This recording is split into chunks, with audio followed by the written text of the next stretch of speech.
pregunto para empezar por ese primero. El uno. Ya, vamos haciendo el uno. Los números complejos, ¿te refieres a este de aquí? Mira, hay un truco para hacer el 8 súper rápido y ya. Vamos haciendo entonces primero el uno, luego vamos al 8 y luego vamos a ver los que falten, ¿no? Ya, el 8 hay un truco para hacerlo súper rápido y como pista le puedo decir que acuérdense de, creo que sí les dije, ¿no? Fórmulas de Vieta. No me acuerdo bien que si les dijo, ¿no? Pero bueno, y uno saca rápido el polinomio ese porque si ya conoces las raíces, ya. O puedes hacer dos cosas, ¿no? Es- Escoger los factores y multiplicar. Ya, usó el teorema de Vieta. Usó el teorema de Vieta, perfectísimo. Y ese es un truco.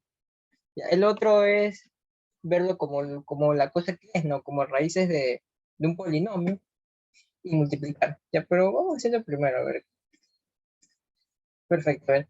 Dice CR, la región limitada por el eje X y la función, ojo, ¿de dónde va la función? La función va de 0 a 2 a 0 a 1, cuya regla de correspondencia es f de x igual a valor absoluto de x menos 1, y dice calcule el volumen del sólido que se genera cuando la región R rota 360 grados alrededor del eje X, ¿no? Entonces, siempre es bueno hacer dibujitos en este tipo de problemas, si no la cosa no camina. Ay no, muy pequeño quedó. Vamos por ahí. Ya, a ver, otro. Y ponemos así. Ya.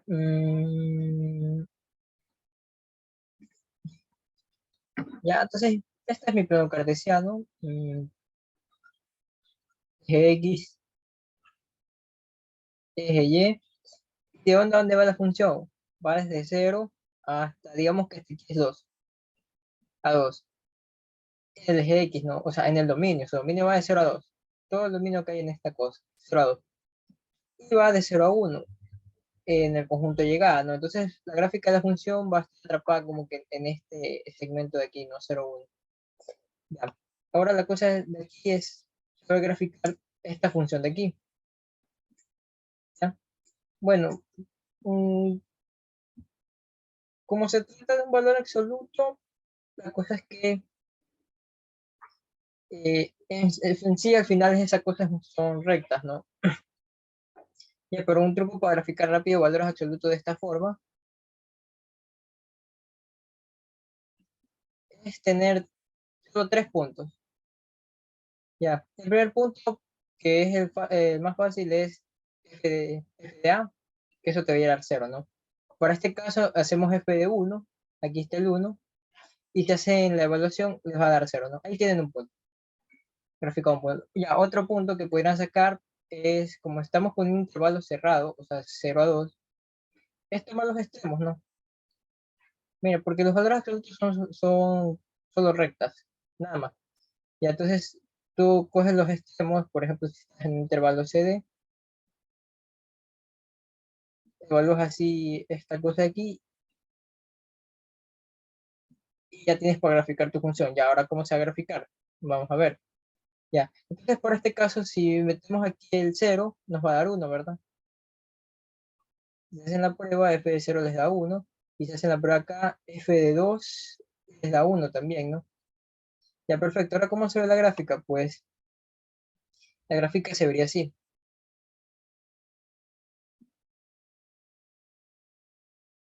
Ya. Y así graficamos un valor absoluto, ¿no? Y algo que tienen que notar es que, por lo general, valores absolutos de esta forma son simétricos con esta recta. Ya, en este caso, la recta imaginaria es x igual a 1, ¿no? Y vemos que esa función es simétrica con respecto a esa recta imaginaria. Ya, o sea, lo que está a la derecha es como si estuviese reflejado en la izquierda. Ya, perfecto. Una vez que hayan graficado esa cosa, ahí ya hay que usar la imaginación, ¿no? dicen el volumen del sólido que se genera cuando la región G rota 360 grados alrededor del eje X, ¿no? Entonces, ubicas el eje X y imaginas que este eje X lo comienzas a rotar así, 360 grados, ¿no? Y esta cosa comenzará a moverse, ¿no? Alrededor del eje X, ¿no? ¿Hasta cuánto? Hasta completar una vuelta, porque estamos con 360 grados, ¿no? Pasa por aquí, luego regresa, ta, ta, ta, ta, ta, ta, ta. De igual forma, la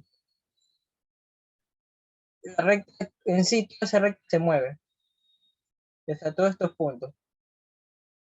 Es mover la recta completa. Bueno, en este caso, como son dos rectas, son las dos rectas que se mueven. Y generan esta cosa, un cono doble, creo que se le llama. O bueno, simplemente cono.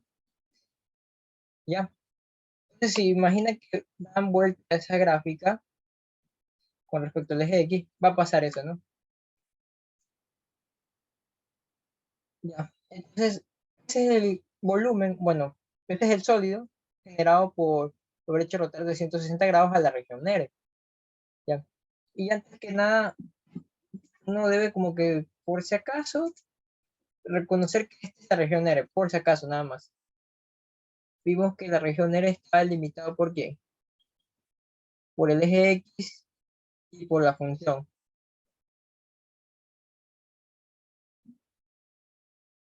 ¿Ya?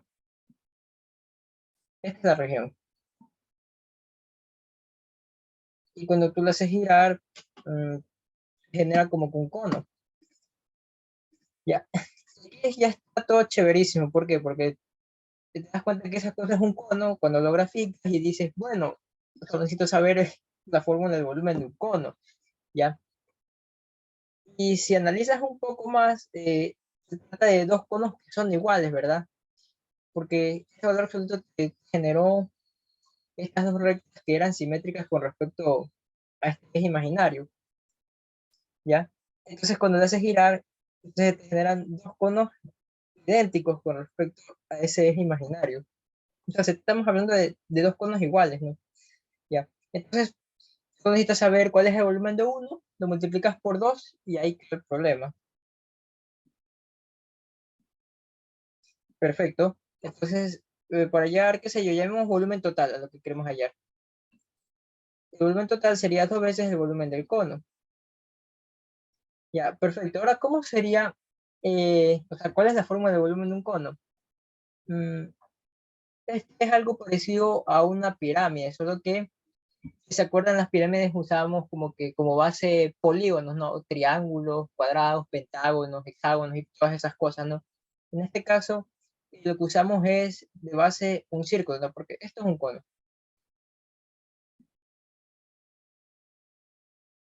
Ya, entonces, la idea para calcular el volumen de un cono es semejante a la de una pirámide. ¿Y qué hacemos con la pirámide?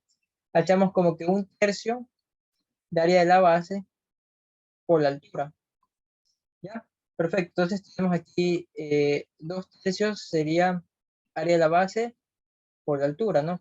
Ya, perfecto. Entonces vemos esos conos y ven cómo base aquí. Si hacemos girar esto, y ven más allá, en su imaginación se dan cuenta que esa cosa es un círculo, ¿no? Ya lo hace girar ya. Como se trata de un círculo, tienes que hallar el área de ese círculo y esa área sería el área de la base. Ya, entonces, esto sería el área de la base y ahora por la altura. Ya, perfecto. Esto de aquí mejor lo marco otro color para que lo puedan ver en, qué sé yo, amarillo. Esto si lo hacen girar correctamente, se van a dar cuenta que es un círculo, por eso le decimos que es un cono, porque usa como base un círculo. Eh, ahora, perfecto. ¿Qué necesitamos hallar el área de un círculo? Si recordamos, el área de un círculo es pi por radio al cuadrado, ¿no? Ya. Entonces necesitamos el radio de ese círculo, ¿no? Y si nos damos cuenta, nos fijamos un poquito bien, nos damos cuenta que este punto, exactamente el 2 es el centro de ese círculo, ¿verdad? Porque ese punto 2 ¿dónde está? Está en el eje de rotación, ¿ya? Ese es el eje de rotación, ¿ya? Y la circunferencia se forma por qué? por este punto de acá, cuando se gira, ¿no? Entonces ahí ya podemos deducir quién es el radio, ¿no? Porque eso es lo que necesitamos por hallar esa área, ¿no? El radio sería la distancia desde mi centro, que es el 2, hasta este punto acá, que sería 2,1, ¿no? Ya, entonces la distancia de aquí a acá vemos que es 1. Entonces el área de ese círculo sería pi por r al cuadrado, que en este caso es 1, y nos da de área pi. Entonces tenemos aquí 2 tercios de pi por la altura. Interesante, ahora solo nos falta la altura, ¿no? Ya, la altura de un cono, ya vimos que esta cosa es el radio. La altura de un cono es la distancia que hay entre este vértice, el vértice que es el punto que está más arriba del cono, con respecto al centro de mi circunferencia, ¿no? Esta es mi altura. Ya, entonces vemos que como 2 es el centro de mi círculo, de mi circunferencia, eh, y 1, vemos aquí 1, es el vértice, tenemos que ver la distancia que hay entre esos dos, ¿no? Y vemos que claramente la distancia es 1, ¿ya? Cosa que esto es 2 tercios pi por 1 y eso me da 2 tercios de pi. Y ese es el volumen de ese sólido generado, ¿no? La cosa es que lo que ayuda bastante es hacer el gráfico, ¿no? ¿Ya? Entonces uno debe como que saber graficar este tipo de funciones de valor absoluto y ya tiene ganado todo el problema, ¿no? Porque imagina que lo gira y dice, ah, ya, esto forma un conoble. Y ya lo que sigue es usar como que la geometría, ¿no? Esta fórmula.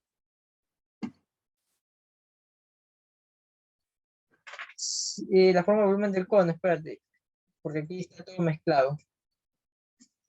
Ya, el volumen es este. Eh, pi radio al cuadrado por altura sobre 3. Pero esta cosa se lo puede ver así, como un tercio de área de la base por altura, ¿no? Y el área de la base es el área de un círculo. Por eso es que está aquí pi por radio al cuadrado, ¿no? Pi por radio al cuadrado es el área de la base. Ya, este es el volumen del cono.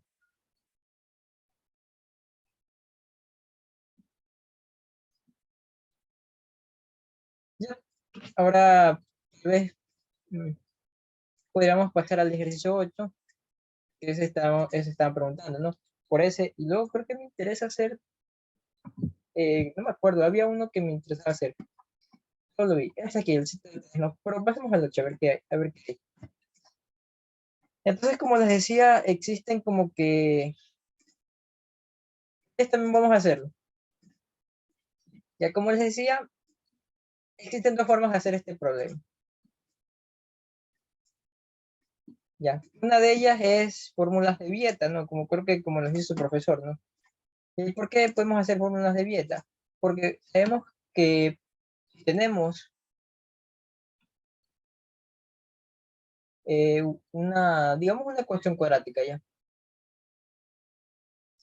Una ecuación cuadrática escrita de esta forma, ojo, de esta forma, miren, con el coeficiente de x al cuadrado igual a 1, podemos decir tranquilamente que b es la suma de las raíces. Bueno, es menos la suma de las raíces. Y c es el producto de las raíces, ¿no? ¿Y cómo sacamos eso? Pues lo sacamos así, ¿no? Acuérdense que hicimos esto, ¿no? Si ustedes hacen ese producto, se van a dar cuenta que es la cara así, ¿no? X al cuadrado menos R1 más R2, X más R1 por R2.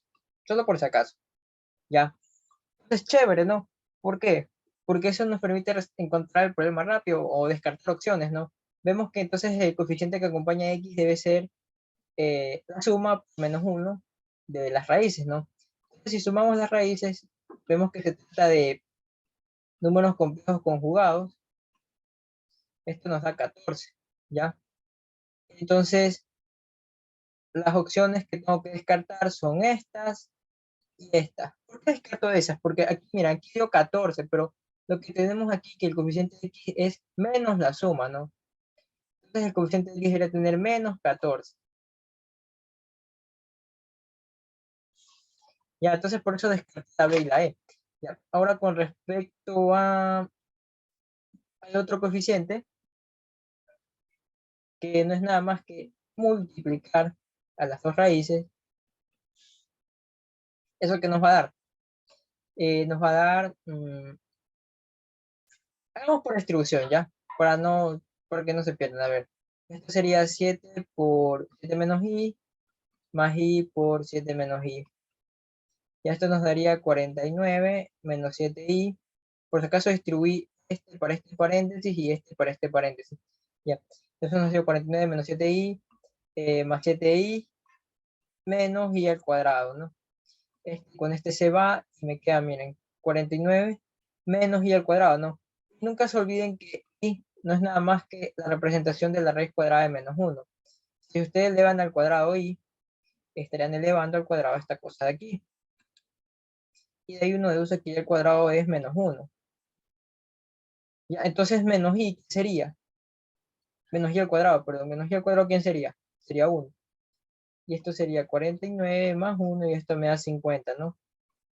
Perfecto, ahora de buscar aquel polinomio que tenga como coeficiente libre, 50, ¿no? Y es este, la D. Ya, entonces existen muchos métodos, ¿no? Este es por fórmulas de Vieta. Otro sería a fuerza bruta ir reemplazando las raíces en cada una de ellas y ver si es que cumplen la ecuación, pero no creo que eso sea conveniente, pero es mucha pérdida de tiempo. Así que otra de las opciones, creo que esta es la más rápida, diría yo, es verlo con las fórmulas de Vieta y encontrar rápido ese polinomio, porque se trata de una cuadrática. A ver, vamos al principio. A ver, entonces, como les decía, si usted tiene una ecuación cuadrática escrita de esta forma, exactamente de esta forma, con el coeficiente de, x al cuadrado 1, porque miren, si ustedes tienen el polinomio, o bueno, la ecuación cuadrática escrita así, ¿qué es lo que van a tener que hacer? Sencillo, escribirlo de esta forma. ¿Y cómo se escribe de esa forma? Como a es distinto de 0, porque si a fuera igual a 0, esto ya no sería una ecuación cuadrática, podríamos pasar a dividir a. O bueno, podemos mostrar la ecuación y le digo para. Y aquí se pueden hacer fórmulas de Vieta. Ya, entonces, como les decía, ¿no?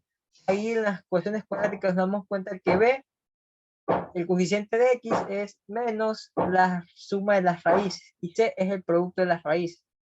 ¿Ya? Si no se acuerdan, lo pueden comprobar haciendo esta cosa aquí. Eso es lo que yo decía, ¿no?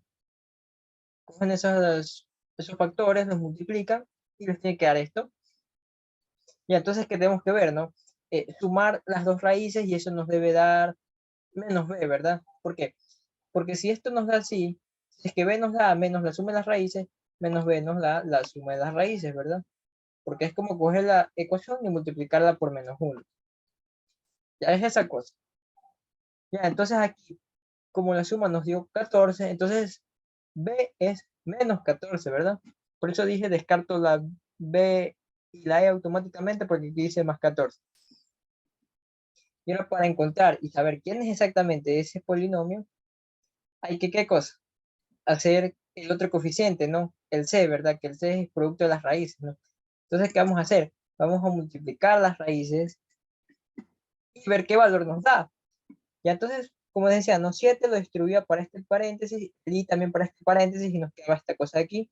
Y nos queda 7 por 7, 49, 7 por menos i, menos 7i, más i por 7, 7i, y más i por menos i al cuadrado, ¿no? Y como decía, estos dos se van y si se dan cuenta, si se dan cuenta de toda esta cosa de aquí, se dan cuenta que menos i al cuadrado no es nada más que 1. Y por eso da 50, ¿no? Entonces el producto de las raíces me dio 50. ¿Y quién es el producto de las raíces? Es el valor c, ¿no? Es el coeficiente o el número que no depende de x, ¿no? Y entonces buscamos entre esas opciones aquel que tenga 50 y decimos este no, este ya está descartado, este tampoco, este también está descartado y la respuesta es la D. Y esa es con fórmulas de Vieta, esa es la más rápida de hacer. Y otra cosa que, bueno, hay gente que no conoce las fórmulas de Vieta y dice, no me hago problema, hago esto, ojo con lo siguiente. Si yo ya conozco las dos raíces, entonces yo sé el producto de esos factores me da el polinomio o la ecuación cuadrática que quiero, ¿ya? Entonces, miren, R1 sería 7 más I, decimos que R2 es 7 menos I. Ya, entonces estos factores serían X menos 7 más I por X menos 7 menos I. Y tener cuenta que lo siguiente, aquí implícitamente están haciendo fórmulas de Vieta sin darse cuenta. Ya, por eso esta es la parte más resumida y verla más rápida es verla con fórmulas de Vieta. Porque aquí, bueno, uno dice, no me hago problema, tengo una ecuación cuadrática, estas son sus raíces, entonces estos deben ser sus factores, y si los multiplico me debe dar mi ecuación cuadrática. Perfecto. Así uno lo va deduciendo y dice, ah, ya, entonces tengo que hacer este producto, ¿no? Y si uno va haciendo ese producto, se dan cuenta que sí, implícitamente está haciendo las fórmulas de Vieta. Ya, y aquí, antes que nada, estoy haciendo esto por si acaso. Estoy cogiendo el X y lo multiplico por este paréntesis y el menos 7 más I multiplicarlo por este paréntesis. Y aquí me va a dar, ¿qué cosa? Miren, X al cuadrado menos 7 menos I X, y acá menos 7 más I X, y acá nos va a dar más 7 más I, 7 menos I. Ya, entonces observen lo siguiente, ¿no? ¿Qué es esto que está aquí? Es el producto de las raíces, ¿ve?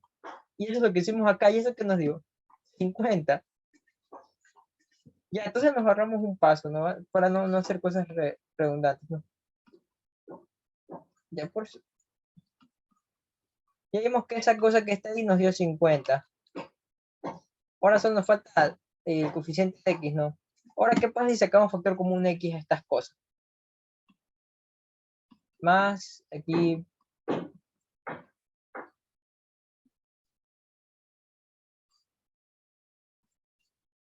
¿qué me quedó ahí?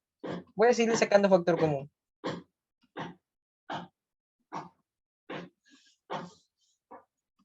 Ya, ahora sí se ve más claro, ¿no? ¿Qué tengo ahí? Tengo menos la suma de las raíces. ¿Y eso qué me dio? 14 aquí, y miren que llega a lo mismo. ¿Qué hice? O si yo fuera un estudiante así, que no conozco las fórmulas de Vieta, yo hiciera esto y me encontraría con esto, ¿no? Y rápidamente también encontraría mi ecuación cuadrática. Perfecto, pues. Ya, entonces es eso. Ya. Esos son los dos caminos. O también hay una tercera que es el más feo, que es ir reemplazando esto acá, lo cual no es recomendable. La cosa es que entienden que si R1 y R2 son raíces, entonces estos factores, el producto de estos dos factores me generan mi ecuación cuadrática. Y si hago ese producto, me voy a encontrar con él, bueno, con la ecuación cuadrática. Ya, pero más rápido de verlo con las fórmulas de Vieta, ¿no? Menos B era la suma de las raíces, y C es el producto de las raíces, ¿no? Ya, chévere, ¿no? Ahora sí, ¿cuál era el otro que estaban preguntando? Creo que estaban preguntando es por el 9, ¿no? El 10. A ver, vamos viendo el 10. Ya. Entonces, números complejos, ¿no? Eh, números complejos siempre acuérdense que I es la raíz cuadrada de menos 1 y la cosa maneja así. Ya, después del 10 hagamos el 9 entonces. Ya, perfecto. Entonces, esto nos piden. Dice, hallar el valor de K para que Z sea un real puro y el valor de K para que dicho número sea un número imaginario puro, ¿no? Y entonces hay uno que debe tener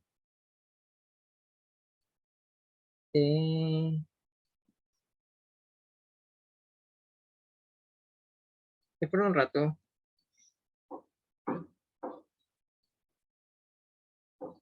Ahora sí. ¿Qué les está diciendo? Allá. Hay que saber qué es un número real puro y un número imaginario puro, ¿no? Por lo general, un número complejo se lo ve de esta forma, ¿no? Por ahí no nos dan esa forma, no es una forma rara. Pero no es tan rara esta forma, simplemente nos están dando que Z es la división de dos números complejos, nada más. Y hay que verlo así, ¿no? Como la división de dos números complejos, ¿no? Pero por lo general, Ahí. Los números complejos se ven así, en sus coordenadas rectangulares, ¿no? A más BI. A es la componente real pura y B con el I es la componente real imaginaria, ¿no? Bueno, componente imaginaria pura, perdón. Y A es la parte real de ese complejo y B la parte como que imaginaria. Ya, entonces, si nos dicen que queremos que Z sea un número real puro, tiene que pasar que Z debe ser igual a y para que sea imaginario, Z debe ser igual a BI. Eso nos piden, ¿no? ¿Y qué tiene que pasar para que Z sea igual a A? Pues B tiene que ser 0, ¿verdad? Bueno, porque si B no es 0, tendríamos parte imaginaria, y eso ya no sería un número real puro, ¿no? De igual forma acá, ¿no? Queremos que Z sea un número imaginario puro, ¿no? Entonces, ¿qué tiene que pasar para que Z sea igual a B? Y pues tiene que pasar que A tiene que ser igual a 0, ¿no? Porque si A es diferente de 0, ya no estaríamos hablando de un número imaginario puro, porque hay una parte real en ese valor de Z. Ya, entonces, eso, ¿no? Entonces, eso es lo que debemos buscar, ¿no? Para el primer caso real puro, ver que B sea 0, para el imaginario es que A sea 0. ¿Ya? Así. Entonces, ¿qué tenemos de Z? De Z tenemos esta cosa de aquí. Ya, pero unos como que se asustan o se traban a veces cuando ven el 1 menos i en el denominador, ¿verdad? Y uno se pone a pensar, esa cosa me molesta y me estorba, ¿no? Y yo quiero deshacerme de esa cosa, pero ¿cómo lo hago? Así uno se pregunta, ¿no? Porque uno trabaja más rápido con estas cosas, ¿verdad? Dice, ah, ya, cogemos B, lo igualamos a 0 y listo, encontramos K. Así uno dice, ¿no? O cogemos A, lo igualamos a 0 y encontramos K. Ya. Pero esta cosa es como que molesta, ¿no? Uno pensaría hacer esto y no hay camino, ¿verdad? Pareciera que no hay camino, porque dicen, esto no es netamente puro, porque se supone que tanto A como B deben ser reales, ¿ya? Esos números deben ser reales. Cuando lo multiplicas por I, esto es imaginario, ¿ya? Pero esto que pongo aquí es, estoy diciendo de que B representa la componente imaginaria de Z, ¿ya? Es para tenerlo en cuenta, ¿no? Entonces uno dice, ya, cuando yo quiero hacer esa operación, me estorba el 1 menos i. Ya, entonces luego de que uno piensa un largo tiempo dice, tal vez esta cosa sea como algo como racionalizar, ¿verdad? ¿Se acuerdan cuando damos cosas así y decíamos esta cosa estorba? ¿Qué hacemos con esa cosa? La eliminamos haciendo esta multiplicación, ¿verdad? Como que la racionalizamos y esto nos daba 1 más raíz de 2 y esto nos daba 1 menos 2 y ya la respuesta queda como que menos 1 más raíz de 2, ¿verdad? Lo mismo vamos a hacer acá con este z, ¿ya? Porque ese 1 menos i me estorba, así que yo digo, no me hago problema, ¿no? Yo recuerdo que si lo multiplico por su conjugado, eso automáticamente me da un número real, ¿verdad? Eso es lo que uno debe recordar en este tipo de problemas, ¿no? Digo, bacán, porque esto es como racionalizar, por así decirlo, ese número. Y digo, bueno, hago esta multiplicación, me va a quedar. Me va a quedar este número por esto de acá. Y acá abajo que me va a quedar el producto de 1 menos i por 1 más i, ¿no? Y se lo resolvemos en un ladito. Esto nos quedaría, creo que 2. Bueno, si hacen los cálculos, creo que queda 2, ¿verdad? Por el mismo número también queda un real. Mm, podría ser, sí. Mm, puede que sí. Pero la cosa es que hay que generalizarlo, ¿no? O sea, hay que ir por como que algo que es mucho más seguro. Y lo más seguro es que siempre lo multiplique por el conjugado. Sí, claro. Es que mira, lo seguro es que siempre lo multipliquen por el conjugado, porque si, claro, luego alguien en el examen va a pensar, ah, si lo multiplico por el mismo número se me hace real, pero eso no siempre pasa. ¿Qué sí siempre pasa? Que un número complejo por su conjugado siempre me va a dar un número real. Y eso es lo que yo quiero, ¿no? ¿Por qué? Porque ese uno menos i me estorbaba. De hecho, molesta al momento de hacer esa separación, no podemos, ¿no? Y es por eso que uno va a lo seguro, y lo seguro es que Z por su conjugado es un número real, ¿ya? Bueno, entonces aquí te da 1 más I más menos I, 1 más I. Por si acaso no estoy viendo. Ah, sí, sí queda 2. Entonces, Z se puede escribir como ¿quién? Como 1 más K por I, 1 más I sobre 2.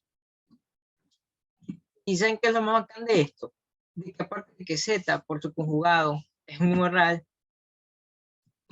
lo más bacán es que esta cosa siempre te va a dar mayor o igual que 0. Y el peor de los casos es que te dé 0, pero mayor o igual que 0 siempre es. Entonces ahí no hay problema con los signos, ahí pum, te queda esta cosa aquí. Y aquí sí ya puedes como que hacer la multiplicación de arriba y ya separarlos de esta forma, ¿no? Porque esta es la que te conviene, que Z sea igual a A más BI. Entonces, hagamos ese producto, ¿no? El de que está arriba. 1 más KI, 1 más I, esto nos daría 1 más KI más 1 más KI por I. Y ya, aquí nos da I, más K por I al cuadrado, déjame ver, y ya, 1 más KI más I, y esto sería menos K, ¿verdad? Porque I al cuadrado, recuerden que da menos 1, ¿no? Lo vemos acá arriba. ¿Dónde lo puse? Creo que sí lo puse acá arriba. Aquí, I al cuadrado nos da menos 1, ¿ya? Igual lo pueden comprobar sabiendo que I es la raíz cuadrada de menos 1. Y ahí nos queda esto, ¿no? Si lo organizamos bonito, vamos a tener lo siguiente, ¿no? 1 menos K más K más 1i. Y esto lo vamos a llevar acá. Esto sería igual a 1 menos K más K más 1i. Y todo esto sobre 2. Y aquí sí lo podemos separar como queremos, ¿no? Como su parte real, porque sabemos que esta cosa es 100% real. Y su parte imaginaria, ¿no? Que esta es imaginaria es por la i. Chévere, ¿no? Porque ¿qué nos queda en el problema, no? Tener los valores, el valor de K para que sea real puro y para que sea imaginario puro, ¿no? Y nosotros ya vimos, ¿no? Para que sea real puro,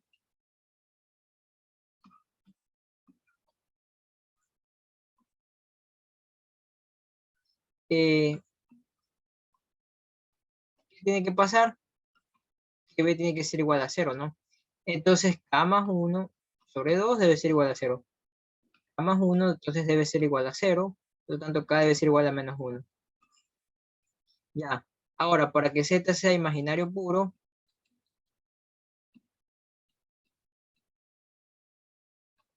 ¿qué tiene que pasar? Eh, bueno, aquí habría escrito el A más B, ¿no? Tiene que pasar lo siguiente, ¿no? Que A tiene que ser igual a 0, ¿verdad? Ya. ¿Y quién es A? En nuestro número complejo sería 1 menos K sobre 2. Y esto lo igualamos a 0. Entonces 1 menos K debe ser igual a 0. Por lo tanto, K debe ser igual a 1. Ya, y esa es la solución del problema 10, ¿no? Eso es lo que hay que hacer. Ya, entonces, son esas cosillas que uno tiene que ir viendo, ¿no? Y dándose cuenta de qué es lo que posiblemente me está molestando y cómo solucionarlo, ¿no? De eso se trata. Bueno, se trata ese tipo de problemas, ¿no? Ya, pues, es perfecto, ¿no? Y creo que no hay nada más que hacer con el 10.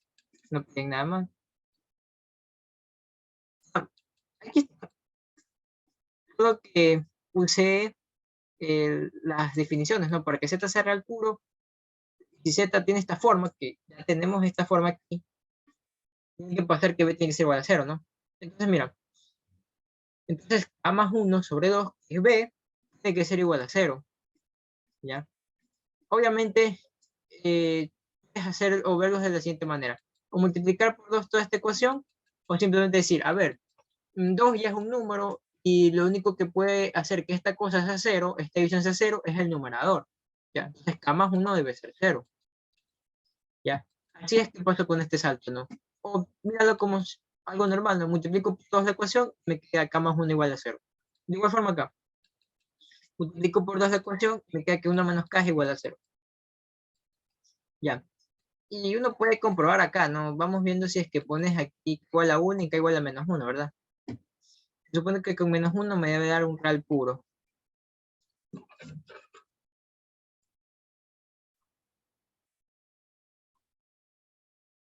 Y en efecto queda un real puro, ¿verdad? ¿Y por qué queda un real puro? Mírense que alguien capaz con una habilidad tremenda de hacer el problema al ojo diría, bueno, si es menos 1, ya me queda 1 menos i sobre 1 menos i y eso me da 1.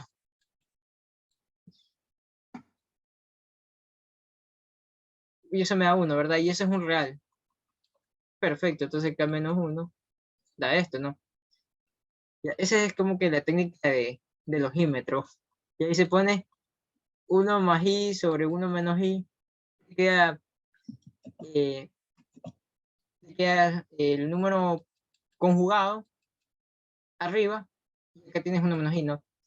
Bueno, si haces los cálculos, no lo haces esta cosa de aquí, te das cuenta que es un número imaginario, que es imaginario. Porque esto te va a quedar 1 más i al cuadrado y acá te va a quedar 2. ¿Ya? Y si resuelven estas cosas, va a quedar imaginario puro.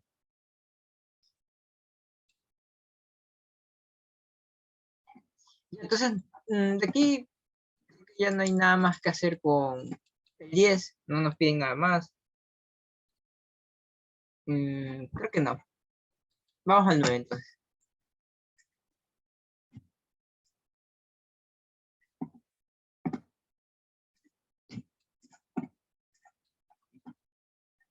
A ver, esta de aquí. Déjame ver qué piden.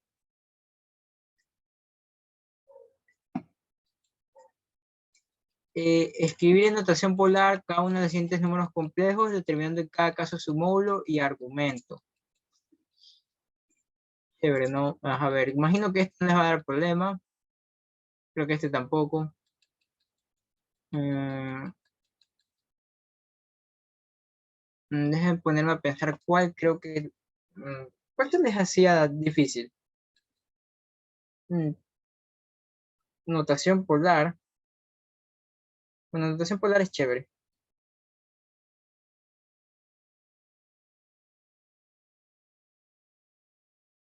Hagamos el primero ya. Y luego vamos a, qué sé yo, uno random. Ah, Kimberly. Ya, perfecto. Estamos viendo cómo se hace el de. Porque, ya. Mm, a ver, antes que nada hay que saber eh, la notación polar de esta cosa. Ya. Y por lo general, pues, a ver, la notación polar de un número complejo se lo ve así. Esta es la notación polar. Sí, creo que sí. Ya. Y ustedes se preguntarán, pero aquí tengo, ¿cómo se concierta la I? ¿Será que esa nota es real, real, compleja, imaginaria? ¿Qué quiero con esa nota, no? Entonces, aquí el problema es, bueno, aquí uno se pone a pensar cuál es el problema, esta cosa. Ya. Y diría yo que el problema es que el I está en el exponente, ¿verdad? Yo digo, bueno, es que como el I está en el exponente no puedo decir nada, ¿no? Pero esta cosa de aquí sí puedo decir ya, porque aquí tengo E a la I, ¿no? Y E a la I es justo lo que es justo la forma polar. Ya, pero aquí tengo un 7 a la I, ¿no? Y entonces aquí uno se pone a usar artificios matemáticos, ¿no? Para deshacernos de la I como exponente, porque en este caso nuestra base es 7, y para que sea polar tiene que ser base E. Entonces a mí se me ocurriría esto, ¿no? Quizá esta sea la forma más conveniente o la más rápida para bajar ese exponente i, ¿no? De ahí. ¿Y qué me va a quedar? Como aplicamos propiedades de logaritmo, este i pasa a multiplicar al logaritmo, ¿verdad? Y creo que esto nos da Euler al logaritmo natural de 7.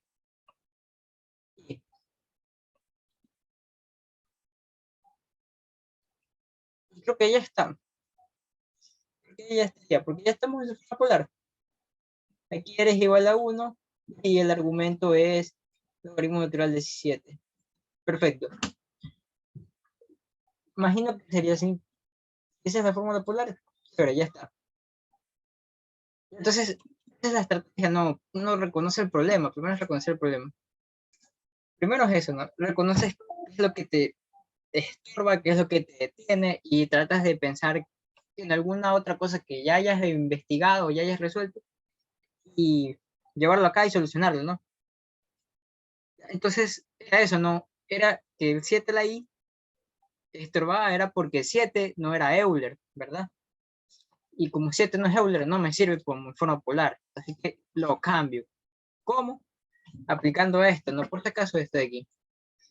Estoy aplicando esta propiedad de aquí, por si acaso. Euler al logaritmo natural de X es X.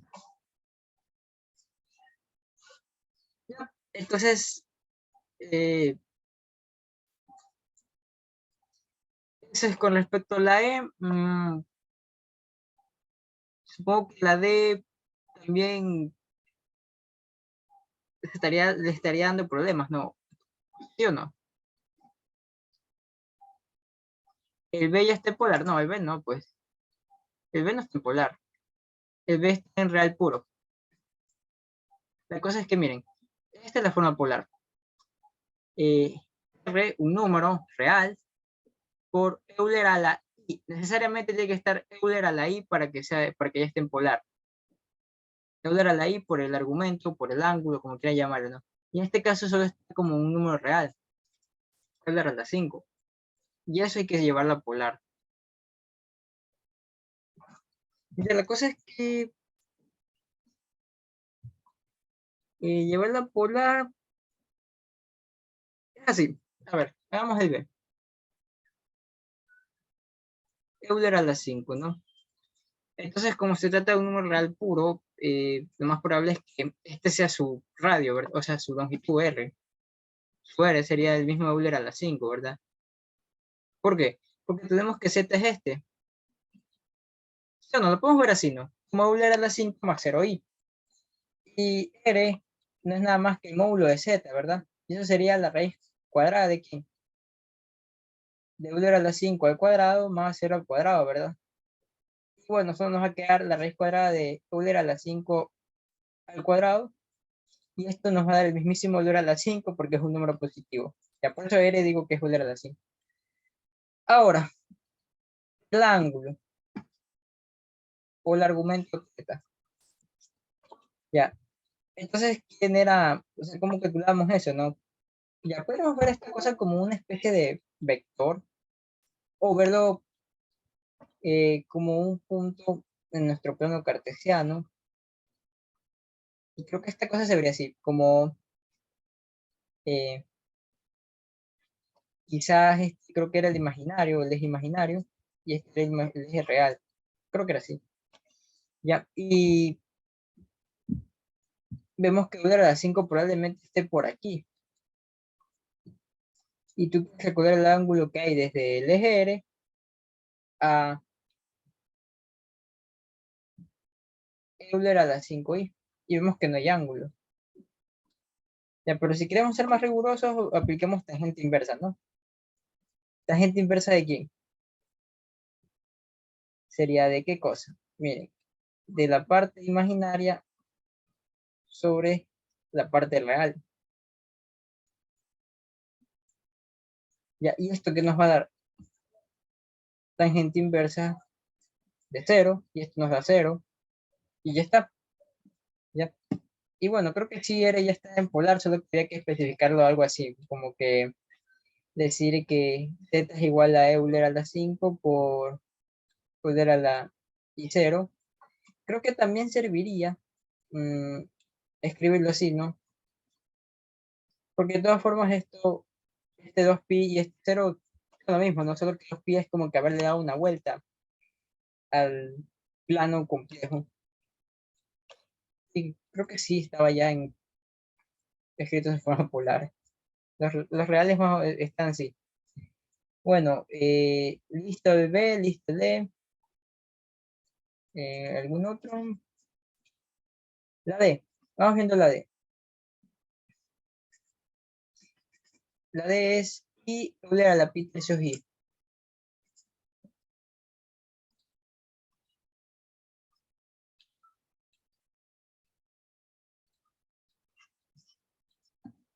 I doble a la pi tercios I, ¿verdad? Ah, ya. Está bien copiado. Ya. Verás, porque es exactamente igual al otro, ¿no? Estamos teniendo esta cosa de aquí. A más B. Ya. Probablemente podríamos decir que ese número es este. Ya, pero aquí la cosa o el detalle es lo siguiente, ¿no? Que no sabemos si es que esta cosa netamente es algo real. Porque acuérdense de lo siguiente siempre, ¿no? Que Z es igual a más BI con A y B números reales, ¿no? Entonces uno pensaría o estaría tentado en hacer esto primero, ¿no? Y entonces esto no es 100% seguro de que sea un número real. Entonces, ¿cómo lo vemos eso, no? Llevando la otra forma, ¿no? Entonces, primero vamos a ver cómo se puede reescribir esta cosa de aquí. Ya, es eso.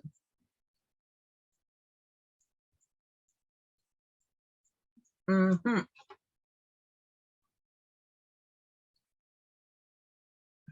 A ver, ¿han visto fórmula de Euler? ¿O todavía no? O sea, ahorita se me ocurre esa cosa. Porque no estoy seguro, no estoy 100% seguro de que Euler la pizza es por i a un número real, ¿no? Porque ese es el requisito para escribirlo de forma rectangular compleja. ¿No han visto fórmula de Euler? Entonces, esto quizás haya que hacerlo sin fórmula de Euler. Sí, a ver si me pongo a pensar. Déjame pensar un rato a ver si es que se puede. Mm,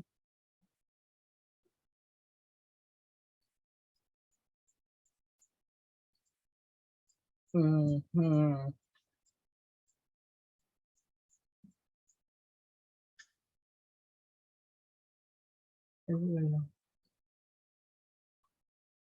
No, vámonos con fórmula de Euler. Es más rápido. I por E elevado a la pi sobre I por E elevado a la pi sobre. ¿Cuál es este?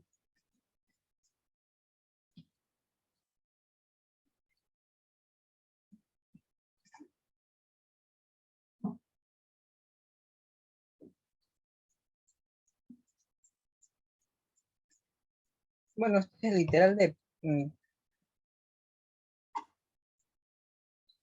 Ya se me ocurrió algo.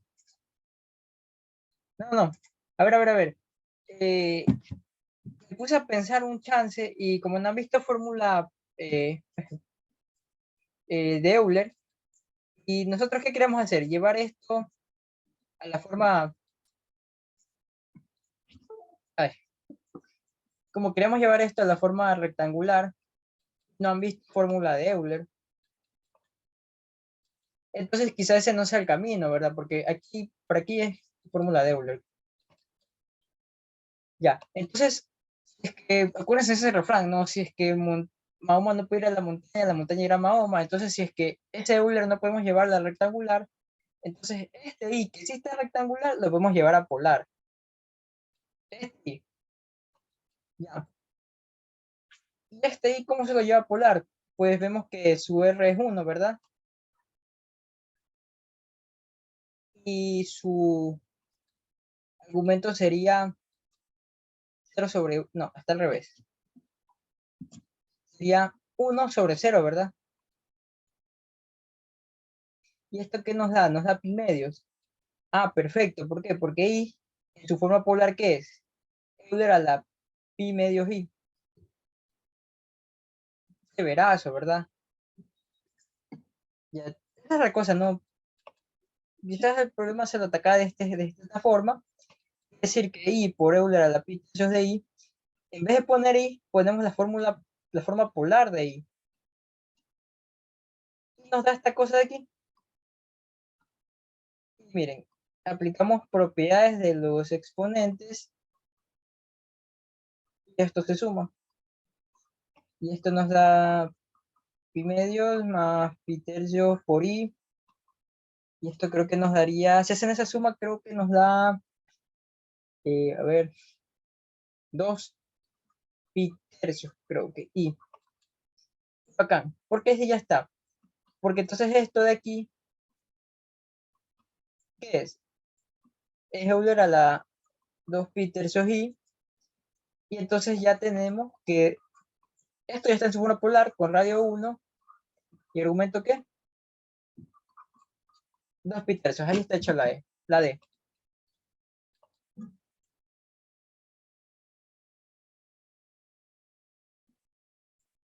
No, espérense, creo que sumé mal esta cosa.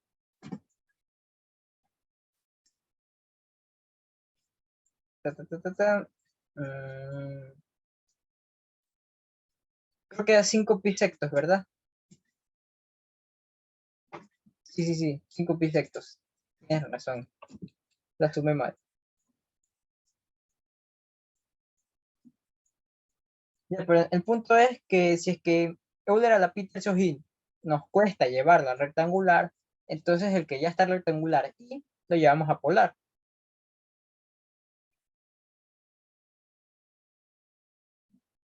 Ya, bueno, así se hace la D. Ya, bacán. Ahora ya está la D. Ay, se quedó rayado. Otra más, supongo que, bueno, la C ya está en su forma polar. Tienen que separar esa cosa.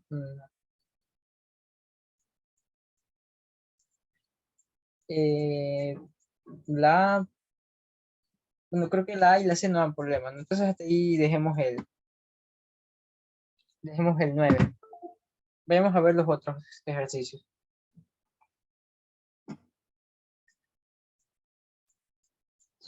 Ujú.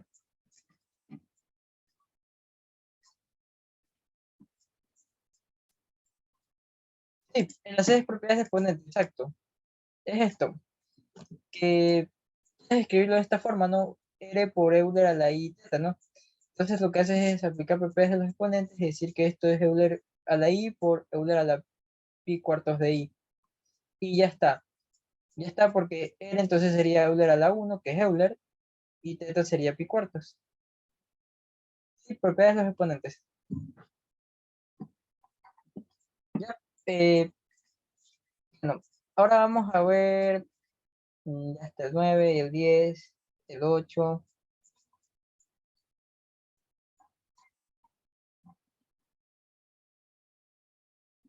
mm,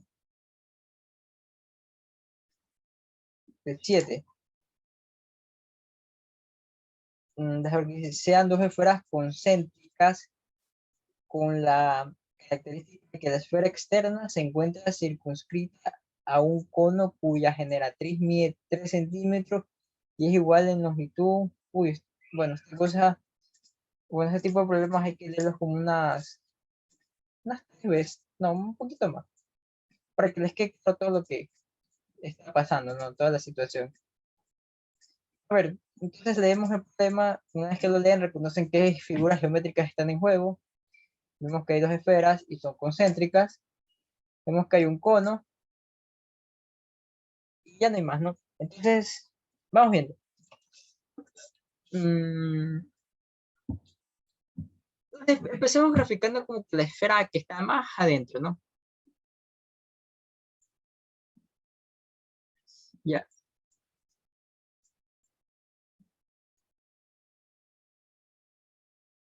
ya esta es la primera esfera, no la pequeña, ¿no? Este es el centro, ya. Ahora, dice que la característica de la esfera externa es que se encuentra circunscrita a un cono cuya generatriz mide centímetros. ¿Ya? Entonces, aquí hay un cono. O que no estoy escribiendo esta esfera pequeña en el cono, es que no nos dicen exactamente eso, nos dicen que es la esfera externa. La más grande es la que está circunscrita, ¿no? Ya. Bueno, se vería algo así esta cosa. Y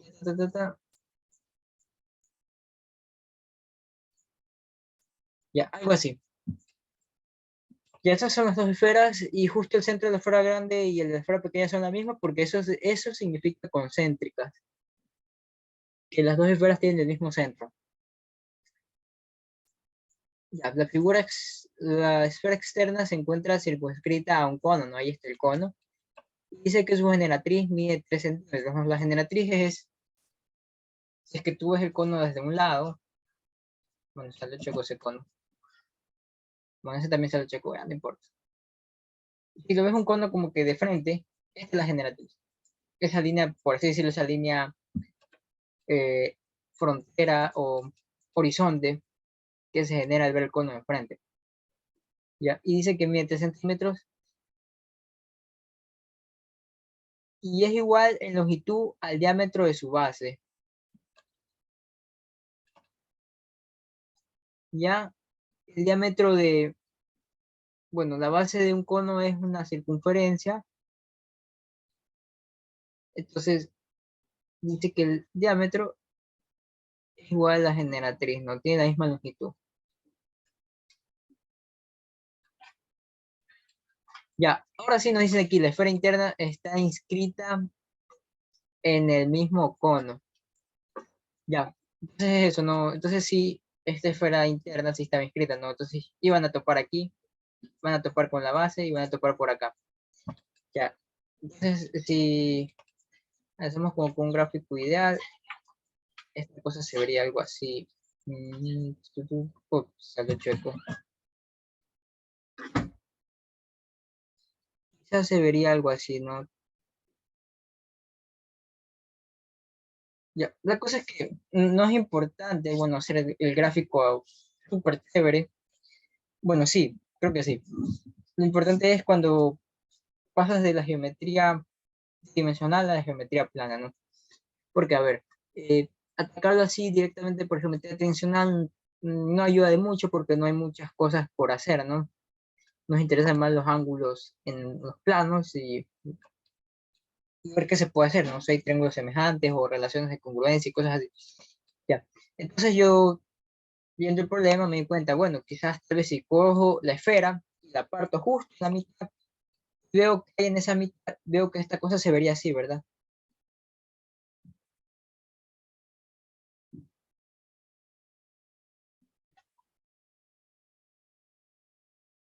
Ya, esa línea se me pasó, así que mejor lo grafico nuevo. Se tendría que ver así.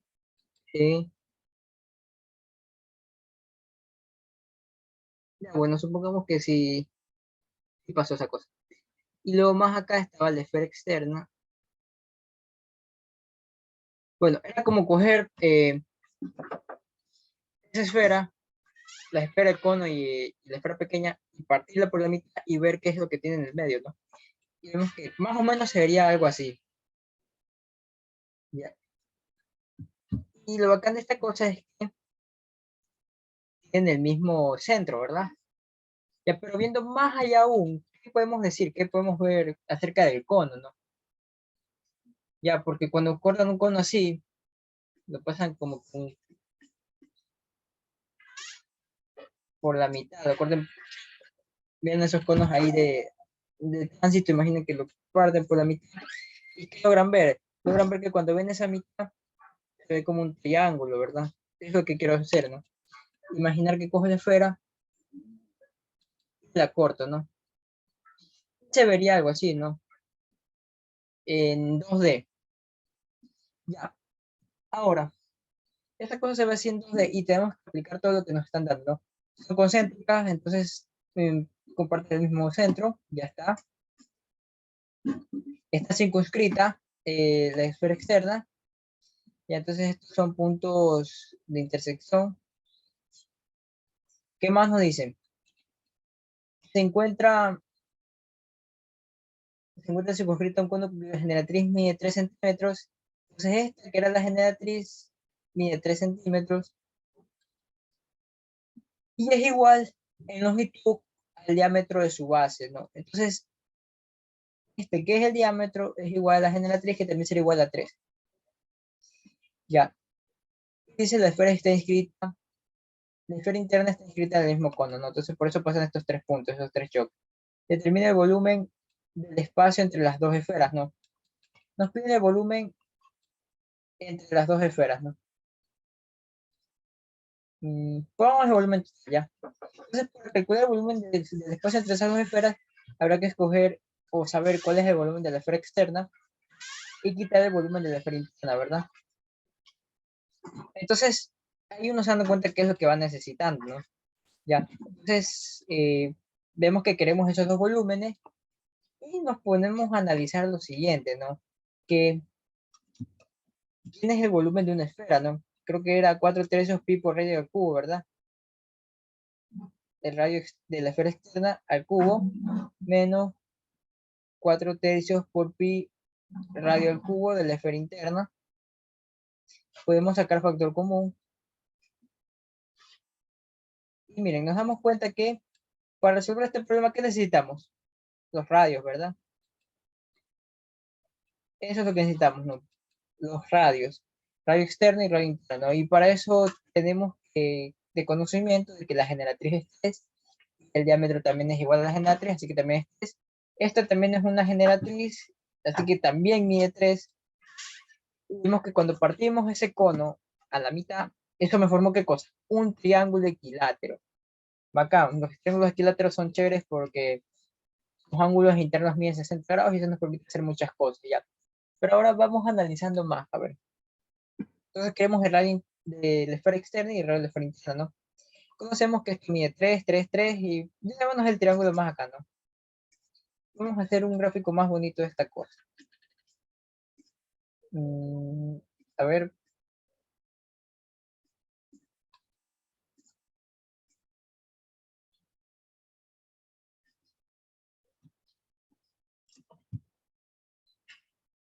Ya cogemos esta cosa de aquí.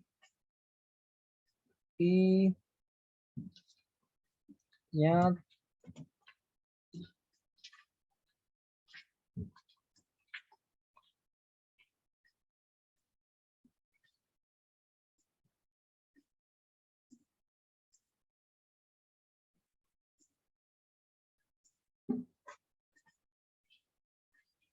Quiero que quede un poco lo más perfecto posible. Ya, ahora está de aquí. Ya, supongo que se ve así. Y ahora falta el otro que va así. O sea, no me quedó a escala. Pero bueno. La cosa es que se ve algo así. Ah, no, yo tenía para verificar triángulos. Ya me pasé. A ver.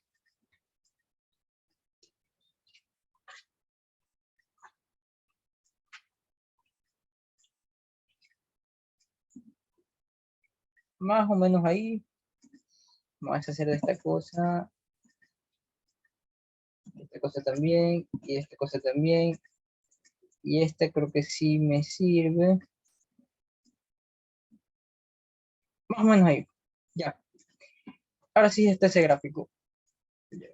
Los triángulos equiláteros son chéveres por lo siguiente, ¿no? Que resulta que, aparte que sus tres lados son iguales, esto mide 3, esto mide 3 y esto mide 3, es que sus ángulos también miden lo mismo, ¿no? Todos miden 60 grados. Ya. Entonces ahora, debemos hallar una forma de relacionar qué cosa. Esta longitud 3, con los radios externos y los radios internos, ¿no? Porque eso es lo que tenemos que encontrar, ¿no? Y lo único que conocemos es eso, generatriz 3 y base 3. Ya, entonces uno, lo primero que piensa es que es lo siguiente. Coger el centro y juntarlo con uno de esos vértices ¿Ya? ¿Por qué? Porque ¿quién es la distancia de este centro hacia la circunferencia externa? Pues es el radio externo. Bueno, era R con minúsculo. Bacán, ¿no? Porque ahí tenemos como que el radio entró al triángulo y podríamos hacer algo para encontrarlo. Ahora miren, miren esta otra cosa acá, ¿no?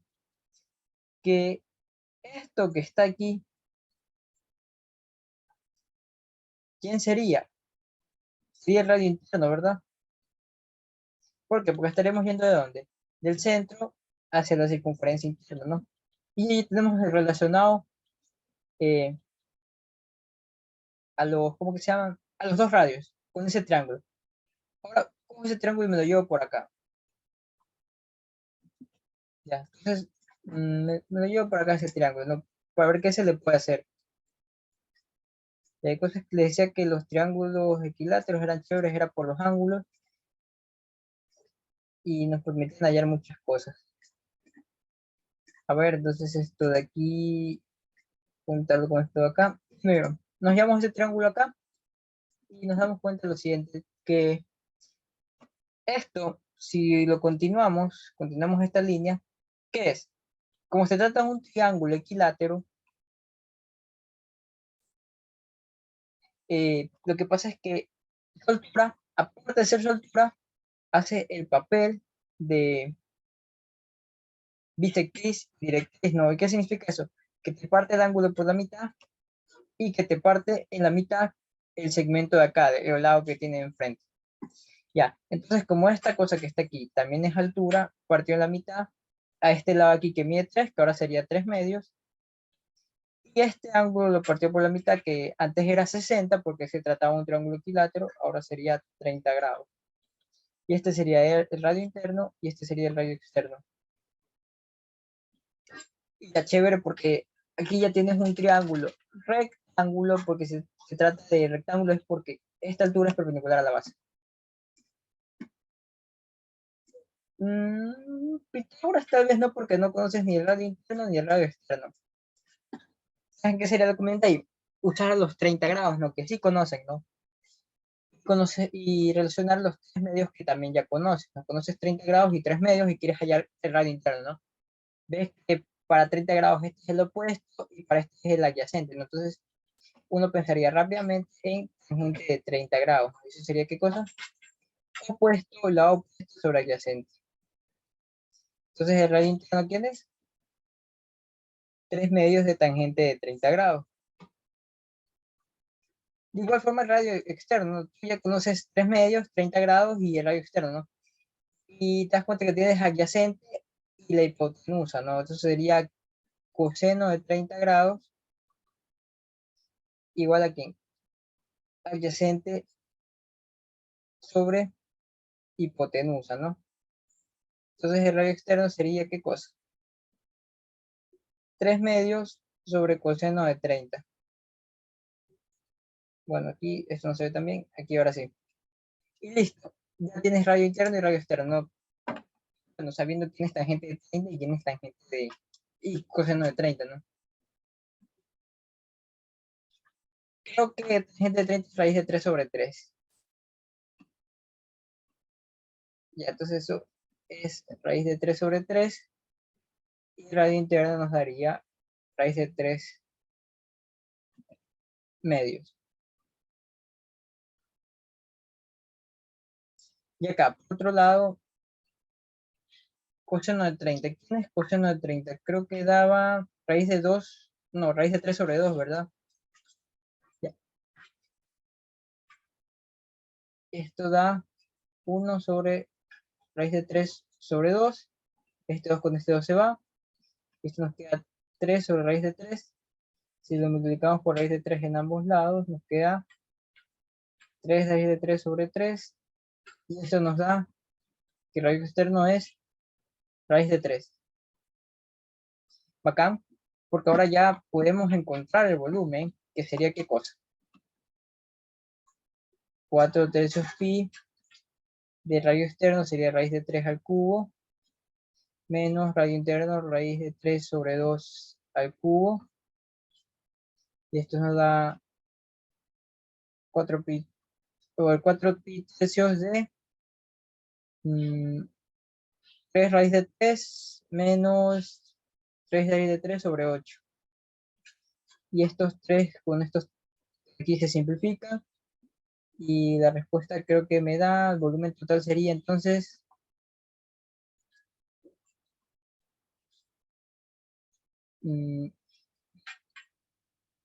4 pi, y si hacemos esta suma nos daría 7 raíz de 3 sobre 8. Bueno, aquí nos daría entonces volumen total 7 raíz de 3 pi sobre 2. Ya, entonces, listo. Esa es la solución del 7. Entonces, les digo, los triángulos equiláteros son chéveres, hay que reconocer que es un triángulo equilátero, ¿no? Aquí la clave fue llevarlo a geometría plana, ¿no? ¿Cómo lo llamamos geometría plana? Partiendo por la mitad de esa esfera. O bueno, ese sistema, ¿no? Y ver cómo se ve en el medio, ¿no? Se ve algo así. Lo importante es esto, ¿no? Que la generatriz mide 3 centímetros y es igual a la longitud al diámetro de la base. Eso nos permite hacer muchas cosas. Porque vemos que si lo partimos por la mitad se ve así. Y en realidad lo que estamos viendo desde ese punto de vista es que el cono, cuando lo llevas así en el plano, se ve como un triángulo equilátero. Y los triángulos equiláteros son chéveres porque te permiten hacer este tipo de cosas, ¿no? 60 grados, que la altura es bisectriz, directriz, y creo que nada más. Bueno, y ese es el 7. Ya, entonces, terminado el 7, voy a poner la respuesta, creo que dio, a ver, 7 raíz de 3, pi sobre 2. Entonces, vamos viendo otro. A ver, en un cubo de volumen 8 centímetros se circunscribe una esfera. Calcule la razón entre el volumen de la esfera y el volumen del cubo. Bueno, creo que este no da problema. El 3. A ver, vamos viendo el 3. A ver. Insertar, reporte.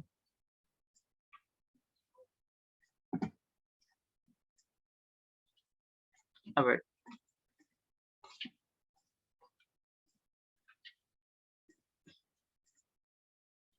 Dentro de una semiesfera está inscrito un cilindro recto como se muestra en la figura. No está a escala. Donde la cuerda diametral AB que contiene AD forma con la cuerda CD un ángulo que mide 60 grados. Bueno, está bien. Vamos haciendo esto entonces. A ver. Ya entonces, a ver, ¿dónde estaba? Allá, donde la cuerda diametral AB, aquí está AB, contiene el punto D, ya, entonces ese segmento AB pasa por D y forma con la cuerda CB un ángulo que mide 60 grados. Calcula el volumen del cilindro. Vacancísimo esta cosa. Vamos viendo, entonces. Aquí nos dicen lo siguiente, ¿no? Que la cuerda diametral AB con la cuerda CB, que es esta que la acabé de dibujar, forma un ángulo de 60 grados. Este ángulo de aquí mide 60 grados. Y ahora dicen que calcula el volumen del cilindro, ¿no? Entonces uno debe saber cuál es el volumen del cilindro, ¿ya? Entonces como se trata de un cilindro, esa cosa no solo sería nada más que volumen igual a área de la base por la altura, ¿no? Solo necesitamos para calcular el volumen del cilindro, ¿verdad? Área de la base por la altura. Ahora, el área de la base, en este caso, como es un cilindro, es un círculo, que sería pi por radio al cuadrado, ¿no? Y entonces el volumen sería pi por radio al cuadrado por altura, ¿no? Perfecto, entonces, ¿qué necesitamos para encontrar el volumen de ese cilindro? Su radio y su altura. Eso necesitamos, ¿no? Ya, entonces, aquí también pasa lo mismo, ¿no? Las cosas que están en tridimensional, normalmente cuando las llevamos a R2 o al plano, son mucho más fáciles de ver, ¿no? Y ahí aquí debemos escoger como que el triángulo perfecto, el triángulo de R2 perfecto, que me permita resolver esta cosa. Ya, entonces, vamos analizando, a ver, conocemos CB que mide 10, ¿ya? Eso es interesante. Conocemos que este ángulo mide 60 grados y ojo, ¿no? AB pasa por D, ¿no? Entonces quizá cuando cortemos esa semisfera, justo por aquí estaríamos formando ese triángulo, ¿verdad? Y me sirve,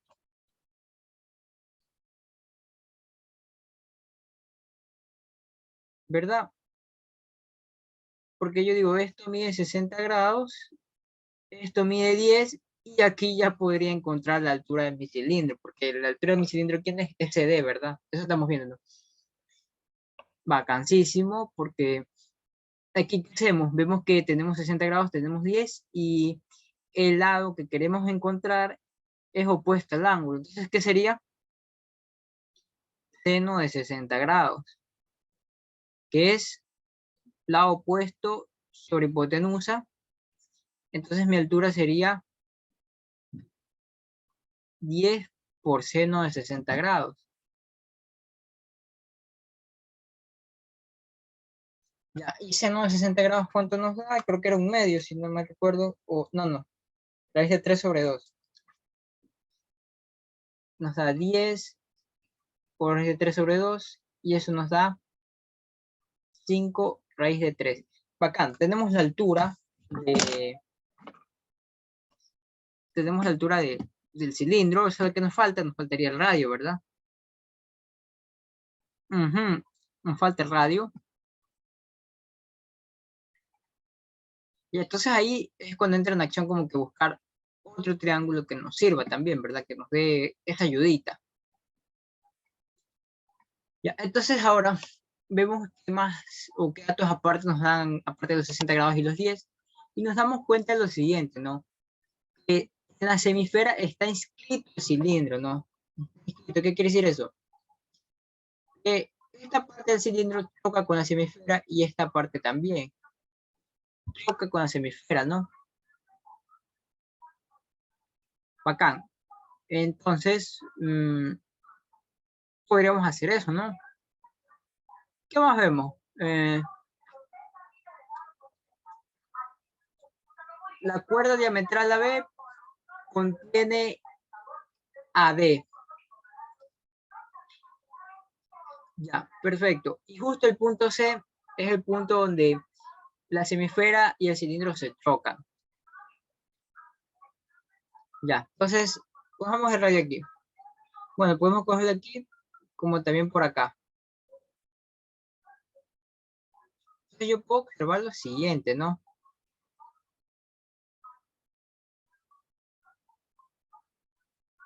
Del centro del cilindro al punto C, ¿qué distancia es eso? La distancia del radio de la semisfera, ¿verdad? Y desde el centro de mi cilindro hasta el punto D es el radio menor. Ya, entonces ahí ya tendríamos otro triángulo, ¿verdad? Como este CD se trata de la altura del cilindro, este lado CD forma 90 grados con BD o AB. Ya vimos que esta altura mide 5 raíz de 3. Y entonces, ¿qué podríamos hacer ahí?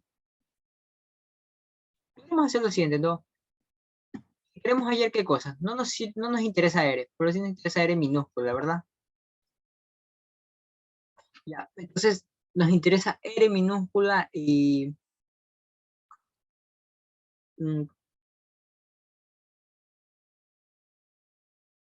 ujú, estoy viendo algo.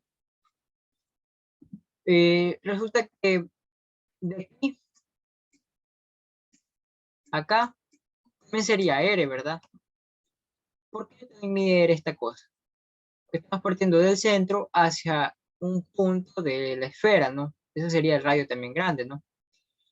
Se forma ahí. Llevémoslo a otro lado acá. R, R, y esto que mide 10, ¿verdad? ¿Qué se forma ahí? Un triángulo isósceles, ¿verdad? Ya, entonces, como se trata de un triángulo isósceles, sus ángulos adyacentes deben ser iguales, ¿no? Y como ya uno de ellos mide 60, que es el que está aquí, entonces el otro también debe medir 60, para que se cumpla la propiedad de isósceles, ¿no? De que sus ángulos adyacentes sean iguales. Y más aún, ¿no? ¿Qué nos estamos dando cuenta? De que si este mide 60 y este mide 60, ¿cuánto nos falta para que la suma de sus ángulos internos den 180? 60 también. Perfecto, ¿no? Este triángulo que se está formando aquí con O, C y B es un triángulo equilátero. ¿Qué quiere decir? Que todos sus lados también deben ser iguales, 10 y 10, ¿no? R mayúscula mide 10, R mayúscula mide 10. Chéverazo, ¿no? Porque nos llamamos el triángulo OCD. Nos llamamos el triángulo OCD por aquí, por este lado, y nos damos cuenta del siguiente. Este mide 10, este mide 5 raíz de 3, y yo para hallar el radio pequeño, podría usar teorema de Pitágoras, ¿no? Porque se trata de que este lado es perpendicular, ¿no? Y el teorema de Pitágoras nos dice que la hipotenusa al cuadrado es igual a sus catetos, la suma de sus catetos al cuadrado, ¿no? Bueno, eso parece es un 8.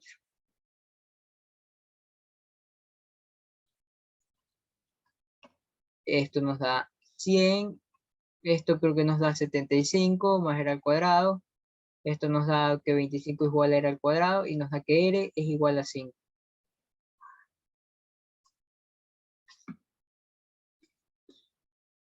Bacán, encontramos el radio de la base de ese cilindro, ¿no? Ya podríamos hallar su volumen que dijimos que era pi por r al cuadrado por altura, eso sería pi por 5 al cuadrado por 5 raíz de 3 y esto nos daría 5 por 5, 25 por 5, 125 raíz de 3 pi. Listo, ¿no? Entonces esa sería la respuesta, ¿ya? La cosa es a veces hay que conocer esas estrategias, ¿no? Pues también pudimos haber hecho esto, haber cogido el punto A y haberlo unido con el punto C. Y por ahí uno se pregunta, ¿de qué me sirve hacer esa unión? Eso es importante, ¿ya? Eso siempre uno se pregunta. Y sirve para hacer lo siguiente, ¿no? Sabes que esta cosa mide 2R, de A a B, como es el diámetro, entonces sería 2 veces el radio. Y esto no nos interesa, ¿verdad? AC.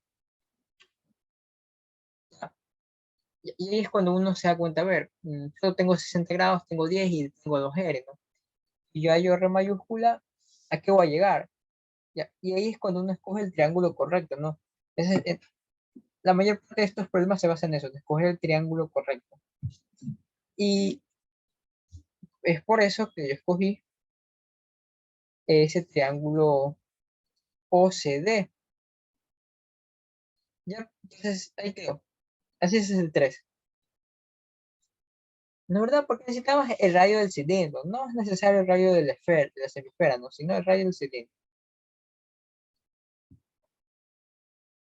Ya, entonces ahí quedó el ejercicio 3.